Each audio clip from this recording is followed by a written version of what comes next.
হে Ali Khamenei, তুমি চলে গেলে দূরে, ফেলে গেলে কত স্মৃতি সবার সুরে। ক্ষমতা রইল, রাজনীতি রইল, কিন্তু তুমি আর ফিরবা না কোনোদিন। স্যার এবং প্রিয় বন্ধুরা, আপনারা হয়তো জানেনই দুনিয়ার হাল কিন্তু বেশি ভালো না। চারিদিকে তাকান, মধ্যপ্রাচ্যে দেখুন কত যুদ্ধ, কত কি হয়ে গেছে। প্রিয় স্যার ও দর্শক বন্ধুরা, আজ আমি এই সম্বন্ধে কিছু কথা বলবো। শেষে একটা গান আছে, গানটি শুনলো কাঁদবেন। দেখুন প্রিয় বন্ধুরা, সেদিনকে রাতটা ছিল অন্য রাতের মতোই। মানুষ ঘুমাচ্ছিল, কেউ নামাজ পড়ে শুয়েছিল, কেউ ভবিষ্যৎ নিয়ে চিন্তা করছিল। হঠাৎ করে সেদিন আকাশটা কেঁপে উঠল, একটা বিস্ফোরণ, তারপর আরেকটা, তারপর পুরো শহর আগুনের আলোয় ভরে গেল।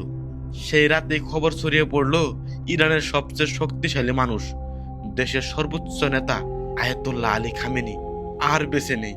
কেউ বলছে তাকে হত্যা করা হয়েছে, কেউ বলছে এটা ছিল যুদ্ধের অংশ, কেউ বলছে এটা শুরু, শেষ নয়। কিন্তু প্রশ্ন একটা থেকে যায়, প্রিয় স্যার, এই যুদ্ধটা আজকের না, এই লড়াই শুরু হয়েছে বহু বছর আগে। 1979 সালের আগের ঘটনা। তখন ইরান আর আমেরিকা খুব একটি ভালো বন্ধু আসছিল। সেই সময় তাদের মাঝে বন্ধুত্বপূর্ণ ভাব থাকছিল, কিন্তু এই বন্ধুত্ব থাকার সময়ে ইরানের সাধারণ মানুষের কোনো লাভ হচ্ছিল না। শুধু পলিটিশিয়ান, যারা রাজনীতির নেতা আসছিল, তাদেরই লাভ হয়েছিল। সেই সময়ে ইরানের মানুষ রাস্তায় নামে প্রটেস্ট করে। তখন ইরানে পূর্বের সরকার ভেঙে যায় আর নতুন সরকার গঠন হয় 1979 সালে। 1979 সালে ইরান বদলে গেল, রাজা চলে গেল, ইসলামিক বিপ্লব হলো। নতুন সরকার বলল, আমেরিকা আমাদের শত্রু, ইসরায়েল মুসলিমদের জমি দখল করেছে। আর তখন থেকে ইউনাইটেড স্টেট, যাকে বলে আমেরিকা আর ইসরায়েল, ইরানকে সন্দেহের চোখে দেখতে শুরু করলো। সেদিন থেকে আগুনটা দিগদিগি জ্বলছিল। ইরান সবসময় বলতো ফিলিস্তিনের উপর অন্যায় হচ্ছে, ইসরায়েল দখলদার। তাই ইরান সরাসরি যুদ্ধ না করে গোপনে সাহায্য দিতে শুরু করলো কিছু গোষ্ঠীকে, যেমন হিজবুল্লাহ, হামাস। এই সাহায্য ইসরায়েলের চোখে ছিল যুদ্ধ ঘোষণার মতো, কারণ তারা ভাবলো ইরান দূরে বসে যুদ্ধ করছে। স্যার, এইখানেতে শেষ নয়। ইসরায়েল আরো মনে করে ইরান যেমনি চলুক না কেন, ইরান যাতে পারমাণবিক বোমা না বানাতে পারে, এ টেনে ইসরায়েলের সবসময় মাথায় ব্যথা লেগে থাকে। তাদের প্রধান বই হলো পারমাণবিক বোমার বই। যুদ্ধের মধ্যে একটা জিনিস সবচেয়ে ভয়ঙ্কর, বন্দুক না, ট্যাঙ্ক না, পারমাণবিক বোমা। ইসরায়েলের বই ছিল, যদি ইরান এই বোমা বানায়, একটা বোতাম চাপলেই পুরো শহর শেষ, মানুষ ছাই হয়ে যাবে। এই বই থেকেই গুপ্ত হামলা শুরু হলো, ইরানের বিজ্ঞানীদেরকে হত্যা করা হলো, সাইবার আক্রমণ করা হলো। বিশ্ব রাজনীতি নীরব থাকলো, কারণ সবাই নিজের নিরাপত্তা দেখছে। এইখানেতে একটা দুঃখের বিষয় কি জানেন? ইরানের supreme leader Ayatollah Ali Khamenei, তাকে হত্যা করা হলো। কেন তাকে টার্গেট করা হলো? বন্ধুরা, বিশ্ব রাজনীতিতে একটা পুরনো টার্গেট আছে, গাছ কাটতে চাইলে গাছের শিকড় কেটে ফেলো। অনেক বিশ্লেষক মনে করে ইরানের নীতি ঠিক করেন একজন মানুষই, সে মানুষটি হলো খামেনি। তাই তারা ভাবছিল তাকে সরালে ইরানের পথ বদলে যাবে, ইরান দুর্বল হবে, যুদ্ধ থামবে। কিন্তু ইতিহাস বলে, একজন মানুষ মরলে চিন্তা মরে না, বরং কখনো কখনো সে চিন্তায় শক্তিশালী হয়ে ওঠে। আজ ইরানের একজন নেতা মারা গেছে। একজন নেতা মারা গেলে শুধু রাজনীতি বল দেয় না, মায়েরা কাঁদে, শিশুরা ভয় পায়, মানুষ ভাবে কালকে কি আমার ঘরে বোমা পড়বে। আজ ইরানের মানুষ ভয়ে আছে, আর পুরো পৃথিবী তাকিয়ে আছে, কারণ সবাই জানে এই আগুন ছাড়লে সীমান্ত মানবে না। এত বড় একটা ঘটনা হয়ে গেল, এই ঘটনাতে সামনে কি হতে পারে দেখুন। এই ঘটনার পর 3টা পথ খুলে গেছে। এক, প্রতিশোধ। ইরান বলবে রক্তের বদল রক্ত, তাহলে যুদ্ধ ছড়াবে, তেলবাহী জাহাজ বন্ধ হবে, বাজার ভেঙে পড়বে, দুনিয়া কাঁপবে। আপনারা হয়তো জেনেই গেছেন, ইরানে হরমুজ প্রণালী নামের একটি জায়গা, যে জায়গা দিয়ে বিশ্বর বাণিজ্য লেনদেন হয়, তেলের জংশন। ওই জায়গা দিয়ে সবকিছুর লেনদেন চলে, সারা বিশ্বর অর্থনীতি ওখানে ডিপেন্ড করে। তো ওই জায়গাটা ইরান ইতিমধ্যেই বন্ধ করে দিয়েছে। বন্ধুরা, 2 নম্বর অস্থিরতা আরেকটি হবে, নেতা নেই, নতুন ক্ষমতার লড়াই শুরু হতে পারে। দেশের ভিতর থেকে দুর্বল হয়ে দেশের মাঝে গৃহযুদ্ধ লাগতে পারে। 3 নম্বর, বিশ্ব শক্তিগুলো চাপ দিলে শান্তি আলোচনা হতে পারে। কিন্তু শান্তি তখনই আসে যখন অহংকার কমে। আর রাজনীতিতে অহংকারই সবচেয়ে বড় অস্ত্র।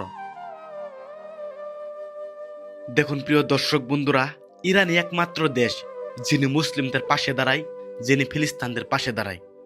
আমাদের মধ্যপ্রাচ্যে অনেক দেশ আছে, যেমন আরাবিয়ান দেশগুলো আমরা দেখি, কাতার, সৌদি আরব, জর্ডান, বাহরাইন, তারা কখনো ফিলিস্তিনের পাশে দাঁড়াতে আমরা দেখিনি। এর বিপরীতে আমরা কি দেখি? তাদের অঞ্চলে আমেরিকার সামরিক ঘাঁটি আছে। একমাত্র ইরানই এমন দেশ যে দেশে আমেরিকার সামরিক ঘাঁটি রাখতে দেয় না। দেখুন, আজ সারা বিশ্বে সব জায়গায় একটা জাতি নির্যাতিত, একটা জাতিকে ভিলেন হিসাবে দেখানো হয়। এরা এক সময় বাদশাহ ছিল, আজ এরা মানুষের গোলাম হয়েছে। আমি কোন জাতির কথা বলছি? আমার মুসলিম জাতির কথা বলছি। এরা এক সময় সারা পৃথিবীতে আধিপত্য বিস্তার করত। আপনারা হয়তো হযরত আলী, হযরত উমর রাদিয়াল্লাহু তাআলা আনহু এদের নাম শুনেছেন। এদেরকে কে চিনত না? হযরত উমর, যার নাম শুনলে মানুষ থরথরে কাঁপত, বিশ্ব কাঁপত। আর সেই করে উম্মা, সেই করে মুসলিম জাতি মার খায়, সারা বিশ্ব মার খায়, নির্যাতিত হয়, অবহেলা হয়। তা আমি আপনাদেরকে একটা আহ্বান জানাই, আপনারা মুসলিম উম্মা, এখন আপনারা শান্তি ফিরিয়ে আনুন, দেশে উন্নত করুন।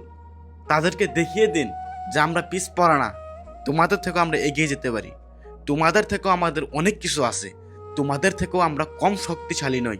সবাই এখন, তাহলে আমরা এই জাতিকে বাঁচাতে পারবো। ধন্যবাদ সবাইকে। আমাদের প্রিয় আলী খামেনি, ইরানের supreme leader Ayatollah Ali Khamenei, যিনি আমাদের থেকে চিরবিদায় নিয়ে চলে গিয়েছে। খুব দুঃখ পাচ্ছে, মনের মধ্যে খুব দুঃখ। সারা বিশ্ব আজ কাঁদছে, সারা বিশ্বর মুসলিম আজ কাঁদছে। আর কিছু কিছু জায়গায় দেখলাম ইরানের কিছু মুসলিম মানুষ এটা নিয়ে উল্লাস করছে। আসলে সব মানুষেরই কিছু ভালোবাসার মানুষ থাকে, কিছু হ্যাটার্সও থাকে। তো তেমনি তারও ছিল। তো আলী খামেনি, তাকে নিয়ে গভীর শ্রদ্ধারে একটি গান পরিবেশন করব। গানটি দিলে লেগে যাবে, চোখে জল এনে দিবে। সম্পূর্ণ গানটি শুনুন।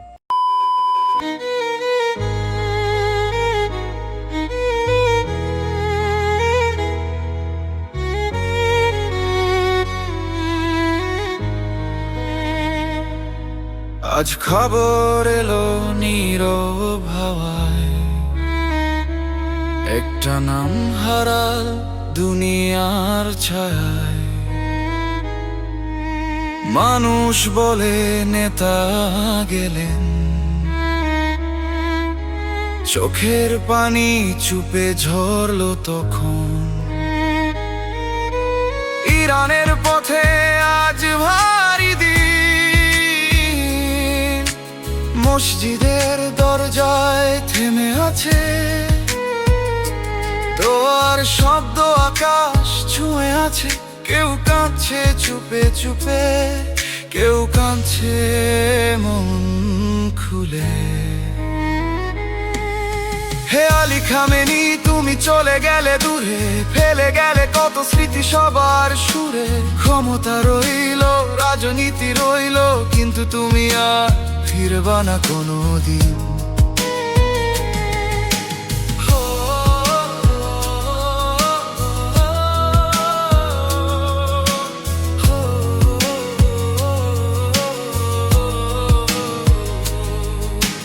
নেতা গেলে শুধু নাম যায় না, ভেঙে যায় কত ভরসা।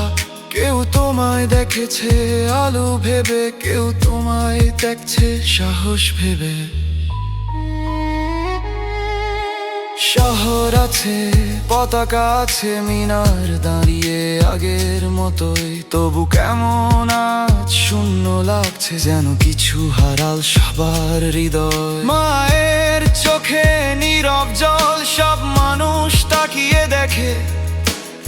একটা যুগ যেন থেমে গেল, একটা অধ্যায় শেষ হয়ে গেল। হে আল্লাহ, তুমি রহম করো, যে গেছে তাকে শান্তি দাও। এই দুনিয়ায় আগুন কমাও, মানুষকে মানুষ বানাও। আজ একজন গেলেন, কাল আর একজন যাবে, এটাই দুনিয়ার নিয়ম হয়তো।